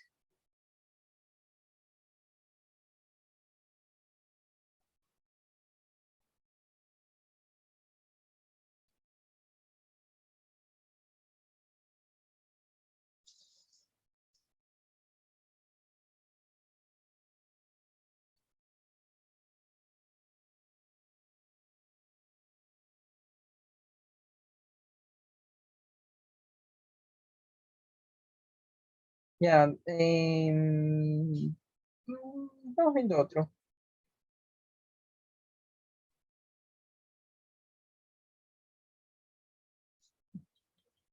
A ver.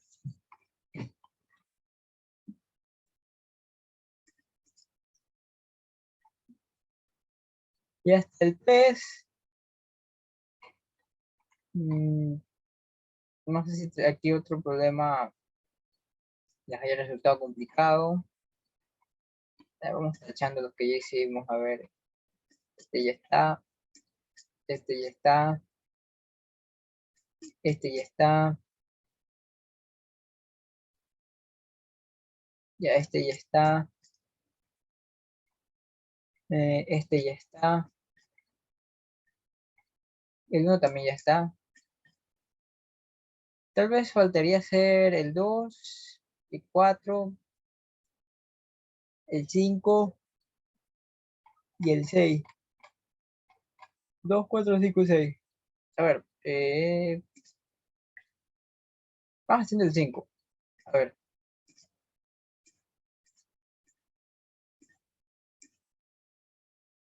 ¿qué nos dice el 5?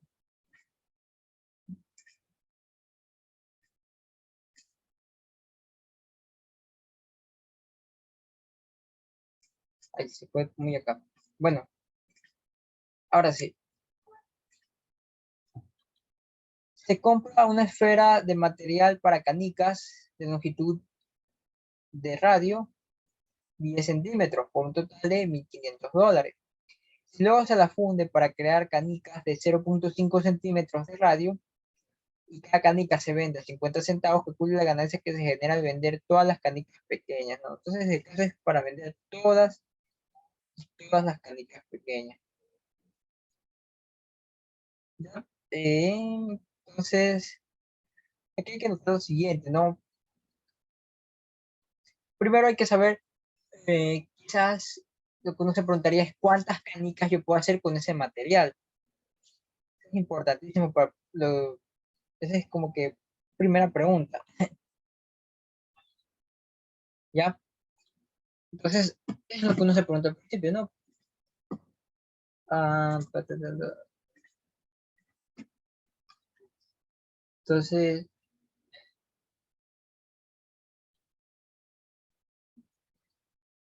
¿cuántas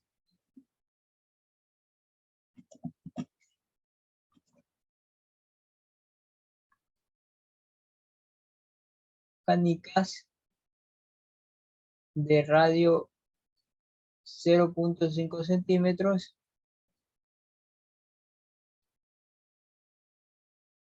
puedo crear con el material comprado, ¿verdad?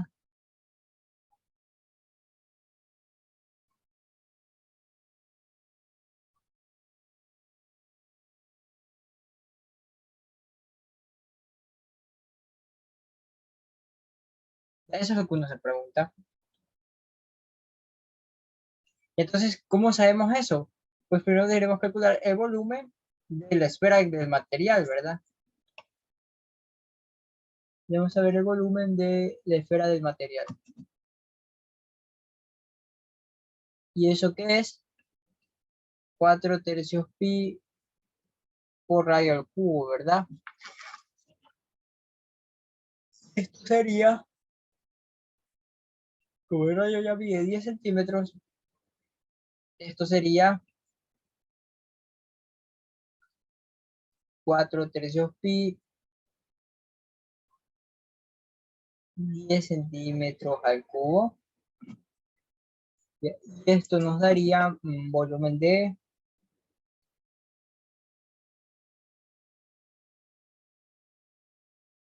4.000 pi al cubo. Entonces, ese es el volumen total que compraron para hacer las canicas, ¿no? Y eso nos costó $1.500. Ahora dice, si luego se funde esa cosa para crear canicas mucho más pequeñas con este radio, y cada uno 150 centavos, calcula la ganancia que se genera al vender todas las canicas pequeñas. Entonces, pues, hay que saber cuál es el volumen de las canicas pequeñas, ¿no? Eso sería 4 tercios pi por radio al cubo, ¿no? En este caso nuestro radio al cubo sería 0.5 centímetros al cubo, ¿no? Este es 4 tercios pi. Y este 0.5 lo podemos ver como un medio, ¿no? ¿Qué haces, pega? Y esto nos da 4 tercios pi, 1/8 centímetros al cubo, ¿verdad? Simplificamos aquí 2, simplificamos aquí se hace 1. ¿Esto nos da qué cosa? Nos da pi sextos centímetros al cubo, ¿verdad? Eso es lo que, pues ese es el volumen que ocupa una de esas canicas pequeñas, ¿verdad? Pi sextos centímetros al cubo, ¿no? Ahora, cada una de esas cosas las vendemos a 50 centavos, ¿no? Entonces, para ver las ganancias totales hay que saber cuántas canicas pequeñas podemos hacer con esa esfera del material, ¿no? Eso se podrá resolver haciendo la siguiente división, ¿no? El volumen de la esfera grande sobre el volumen de las esferas pequeñas, ¿no? Entonces aquí pi con pi se va y esto va a quedar quizás 4000 por 6 sobre 3, tercera 1, tercera 2, y esto nos da 8000. Entonces, vemos que con todo ese material podemos hacer 8000 canicas. Y si a cada una la vendemos a 50 centavos, sería 8000 canicas por 50 centavos. ¿Eso cuánto nos va a generar? Nos va a generar $4000, ¿no? Y esas serían las ganancias al vender todas las canicas, ¿no? Y por supuesto la utilidad sería todas las ganancias totales menos la inversión, lo que sería 1500, y la utilidad sería $2500. Listo, no creo que la respuesta te lo dejen ya en 4000, pero si cambia la utilidad, eso nos da 2500. Ya, bacán. Así se hacía el ejercicio, no me acuerdo cuál era. El ejercicio 5. Ya, ahora,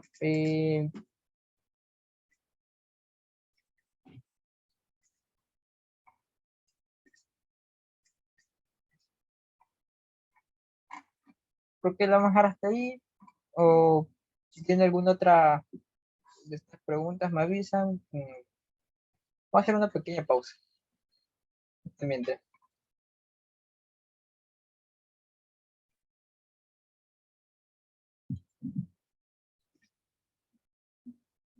Bueno, de nada.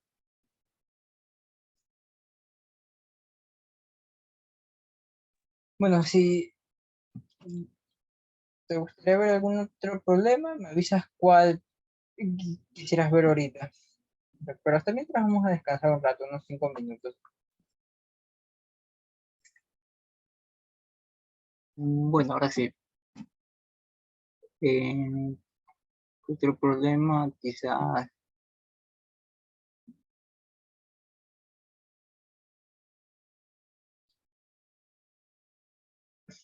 No, el 4. El 4 y el 6 son parecidos.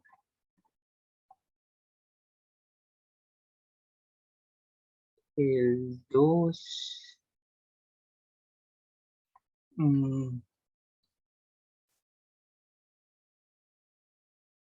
20 minutos quizás alcance para hacer el 2. Más bien.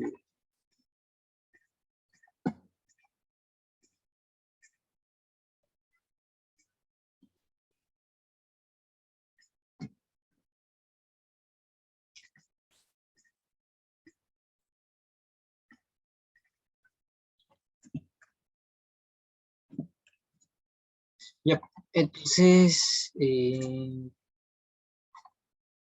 se dan las gráficas de las funciones total. Ojo que aquí nos dicen que el dominio de F es un conjunto de los reales X que no sabemos quién es, y ahí G y H se van de reales a reales, y ahora dice, tenemos distintas reales de correspondencia, y se conoce que cuando el trapecio ABCD se rota alrededor del eje de -3, genera una sola revolución, cuyo volumen es igual a tal cosa, mientras que cuando el mismo trapecio se rota alrededor del eje X igual a -4, genera un sólido de revolución cuyo volumen es igual a tal. Ya, entonces, quizá, bueno, los dos es lo mismo.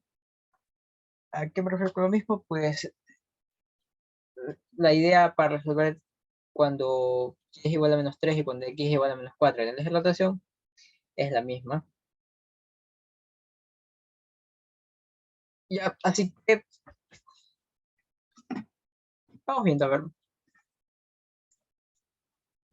Entonces, tenemos un trapecio, porque dice que eso es un trapecio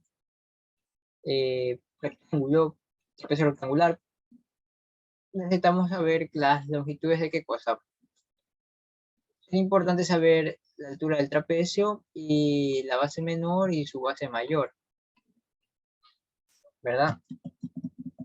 Esas son cosas importantes más para conocer al momento de tener un trapecio, ¿no? Entonces, ¿qué sería la base mayor? Sería el segmento AB, ¿verdad? A ver, trapecio. Ya, entonces, el segmento AB, notamos de particular que tiene, que va desde el punto A al punto B, y el punto A, ¿quién es? Es una raíz de f de x, ¿no? Es eso, no es una raíz de f de x, ¿no? Entonces f de a debería dar 0, ¿no? Ya, entonces eso sería menos logaritmo natural de menos x menos 2. Ya, igual a 0, ¿no? ¿Y cuándo eso nos da 0? ¿Cuándo un logaritmo nos da 0? Pues cuando el argumento es 1, ¿verdad? Y para que el argumento sea 1, x debe ser igual a -3. Y si ponemos -3 aquí, sí nos va a dar en efecto el logaritmo natural de 1 y se nos da 0, ¿no? Entonces este punto que está aquí vendría a ser -3 y tiene sentido, ¿no? Porque está justo en las partes negativas de las x. Ahora, ¿qué pasa con b? B es una raíz de h, de esta de aquí, ¿no? Entonces tendremos que igualar a 0 esa cosa. Coger h de b nos debería dar 0. Entonces esto sería menos x al cuadrado más 9x menos 20 igual a 0, ¿no? Eso sería x al cuadrado menos 9x más 20 igual a 0, ¿no? Ahora necesitamos, ¿qué cosa? Factorizar esta cosa, ¿no? Y esto, rápidamente, si lo comprueban, esto se factorizaría como x menos 4 por x más 5. No, ¿qué digo? X más 5. X menos 5. Porque así, la suma de estos dos números, menos 4 y menos 5, nos da menos 9, y el producto de menos 4 por menos 5 nos da más 20, ¿no?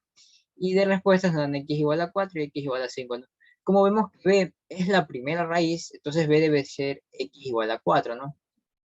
No puede ser la otra porque la otra está más acá, y este debería ser 5, este debe ser 4, ¿no? No podemos poner aquí 5 y 4, no tiene sentido que 5 está menor que 4, ¿no? Entonces b debe ser 4. Ya, chévere, ya sabemos quién es b. Y ahora, ¿qué más podemos hacer? Podríamos tal vez encontrar la altura de, de este trapecio. ¿Cómo? Porque ya b ya lo conocemos aquí, ¿no? AB va de -3 a 4, quedaría 7. Ya, esto daría 7, ¿no? Como base menor. Y para la base menor necesitamos saber qué distancia hay entre D y C, y para la altura debemos saber qué distancia hay aquí. Perfecto. Entonces, por eso manejamos g de x, ¿no? Porque esa es la función que domina ahí, ¿no? G de x. Nos está enseñando que g de x es.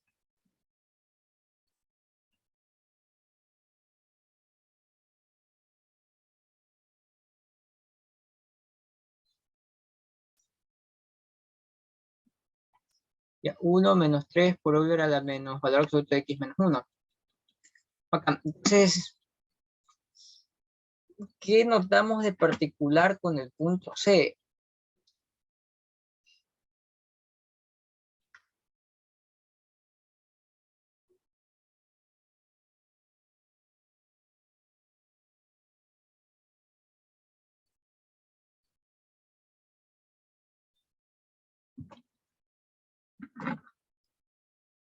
que el punto C es el mínimo de g de x, ¿verdad? Es el valor más pequeño que puede tomar g de x, ¿no?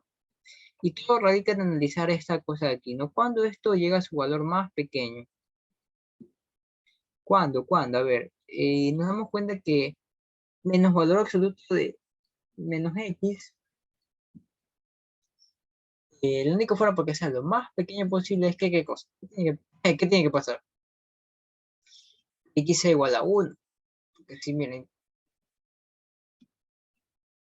si x es igual a 1,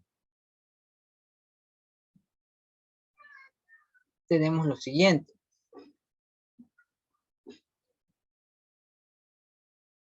Ya, y aquí encontramos el valor más pequeño que podrá tomar g de x, ¿no? Entonces, justamente, exactamente, este punto es 1 y este punto de acá es menos 2. Pero ¿por qué tenemos la altura, no? La altura del trapecio es 2 y la base menor, que es el segmento CD, que sería de dónde a dónde. De menos 3 a 1, eso sería 4. Ya conocemos esas longitudes del trapecio, ¿no? Ahora, ¿qué pasa si hacemos girarlo con respecto a y igual a menos 3? Ya, eso es lo que nos piden, ¿no? Hacer girar esa cosa con respecto a y igual a menos 3, ¿no? Entonces, imaginemos esta recta. Ver. Oh, aquí está esa cosa. Ya,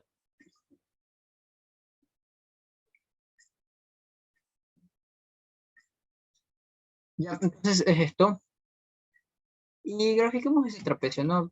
¿Cómo se ve ese trapecio? Ya, perfecto.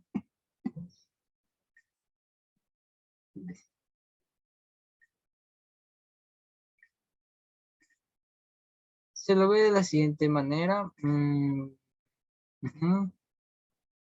¿De dónde a dónde iba? Porque iba de menos 3 a 4. Digamos que aquí es menos 3.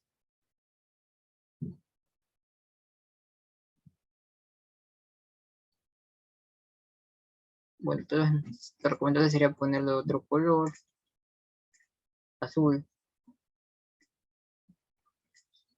Que nada, ta, ta, tan.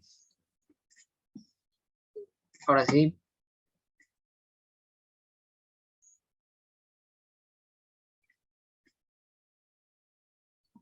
a ver, menos 3,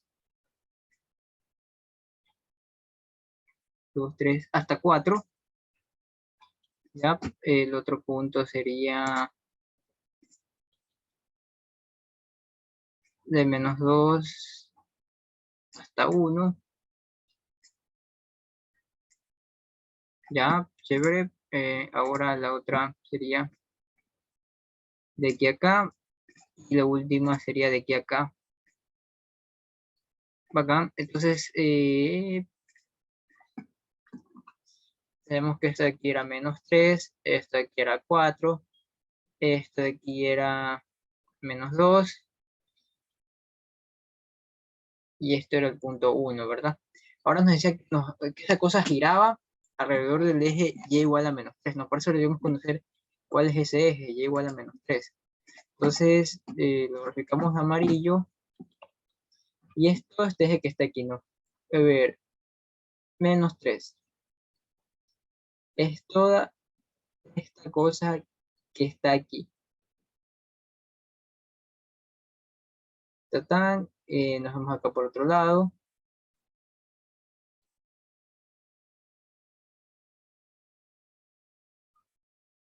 Y este va a ser nuestro eje de rotación, ¿no? Eso es lo que nos están diciendo, ¿no? Que el gráfico va a rotar, o todo el plano va a rotar con respecto a este eje de aquí, que es y igual a menos 3. Ya, perfecto. Entonces, ¿cómo se vería esa rotación? De la siguiente manera. Pues, imaginemos que hacemos rodar esa cosa. Enfoquémonos en este puntito, ¿no? Este puntito comenzaría a hacer cosas así, ¿verdad?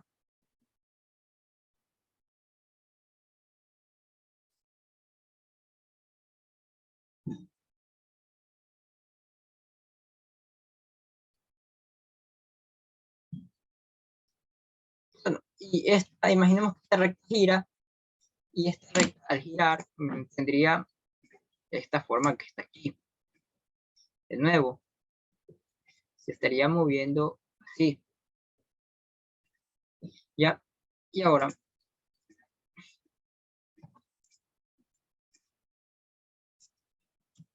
al hacer girar esa cosa,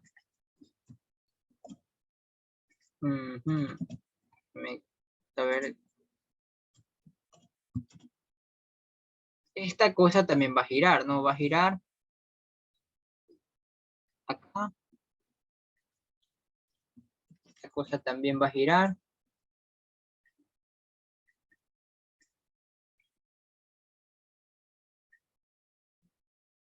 Y esta cosa también. Bacán. Entonces, esto se vería así, ¿no? Este punto también al girar va a formar una circunferencia, ¿no?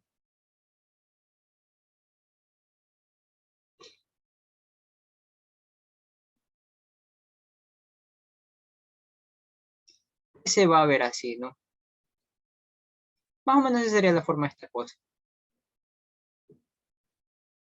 Ya. Entonces, ¿qué logramos observar? Observemos lo siguiente, ¿no? Que esto, al girar, tenemos parte sólida y parte hueca, ¿no? Y vamos a pintar de un color la parte que es sólida.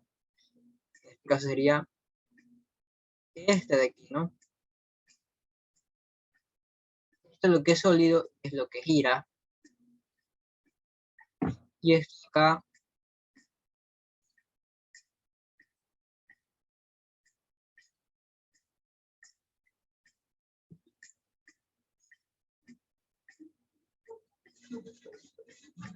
de acá también. Ya, entonces vemos que quizás es muy probable el volumen lo puedo calcular así, ¿no? Este volumen de ese sólido, quizás sea qué cosa. Viéndolo desde más lejos, quizás sea el volumen del cilindro en total. ¿Sí o no? ¿De qué cilindro? Tanto la parte hueca como la parte sólida, ¿no? Y a ese volumen quitarle qué cosa. Probablemente hay que quitarle esta parte que es hueca, que se ve como un cilindro, y este que parece cono truncado, ¿no? Vamos a pintar el otro color de verde. Este de aquí, que llamaremos cilindro 2. ¿Ya? Entonces, cilindro, entonces el sólido sería volumen del cilindro 1 menos volumen del cilindro 2 menos volumen del cono truncado, ¿verdad?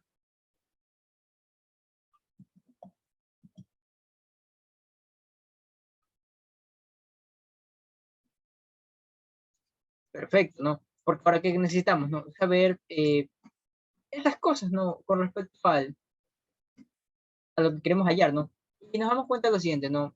De aquí, acá nos está dando el radio del cilindro 1, ¿verdad? El cilindro grande, ¿no? Que es tanto la parte celeste con la parte verde como la parte del cono truncado, ¿no? Entonces, este volumen del sólido sería pi por radio del cilindro 1 al cuadrado por la altura. Esto sería menos pi por radio del cilindro 2 al cuadrado por su altura, menos el volumen del cono truncado, que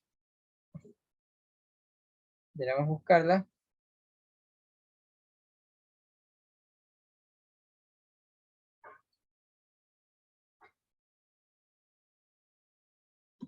que es esta cosa de aquí, ¿no?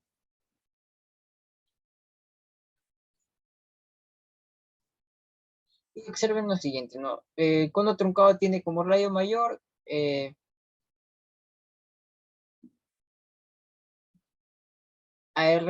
radio del cilindro 1 y radio menor al radio del cilindro 2. Entonces, esta cosa se traduce así, ¿no? Radio del cilindro 1 al cuadrado más radio del cilindro 2 al cuadrado más, por este caso es altura 3 de la altura de ese cono truncado, ¿no?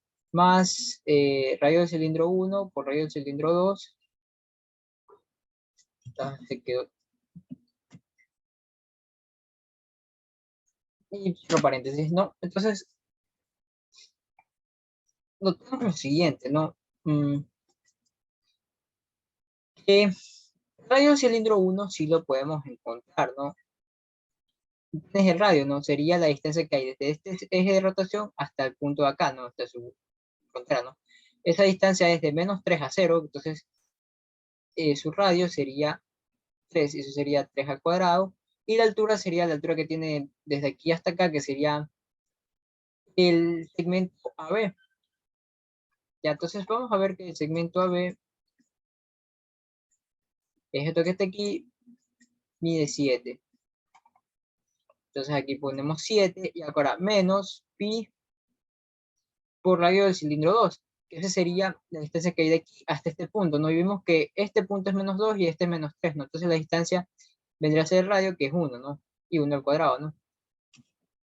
Ya. Ahora necesitamos saber la distancia que hay desde aquí hasta acá, porque eso nos daría la altura del cilindro 2, ¿no? Y esta altura vemos que hay de menos 3 hasta 1, eso sería 4, ¿verdad? Y esto es menos, la altura del cono truncado sería desde 1 hasta 3, ¿verdad? Esa es la altura, ¿no? Y eso es desde 1 hasta 4, perdón, y eso sería 3 por pi sobre 3. Y acá sería los radios grandes y pequeños, sería el radio grande al cuadrado más el radio pequeño al cuadrado más el producto de esos dos radios, ¿no? Y esto nos daría que el volumen del sólido es 3 por 3, 9 por 7, por 7, 63 pi, menos 1 por 4, aquí nos da 4 pi, aquí este 3 con este 3 se va y nos da menos pi, y acá nos daría 10, sí, 3 al cuadrado 9, más una 10, más 3, 13. Y esto nos daría que el volumen del sólido es 63 menos 4 menos 13 pi, y eso nos da 63 menos 13 nos da 50, y eso nos daría 46 pi, ¿verdad?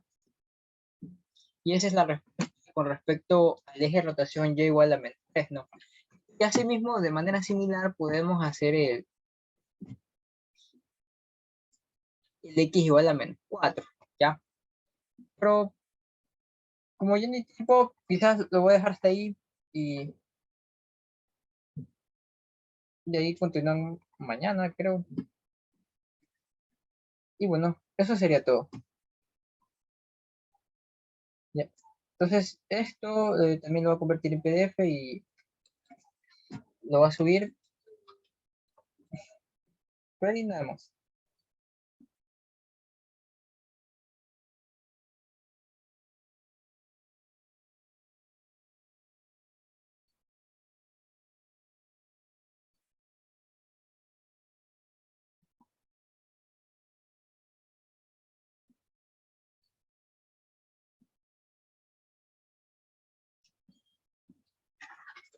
Ya. Entonces, lo dejamos aquí porque ya son las 5. Ese fue el ejercicio, bueno, la mitad del ejercicio 2, que es cuando y es igual a menos 3. Así que lo único que me faltó es hacer el 4 y el 6, pero esos son iguales. Y lo van a hacer, creo que no va a dar problemas, ¿no? Entonces, yo creo que eso sería todo por hoy. Mañana vemos la tutoría técnica, que, si no me equivoco, creo que son números complejos todo. ¿Ya?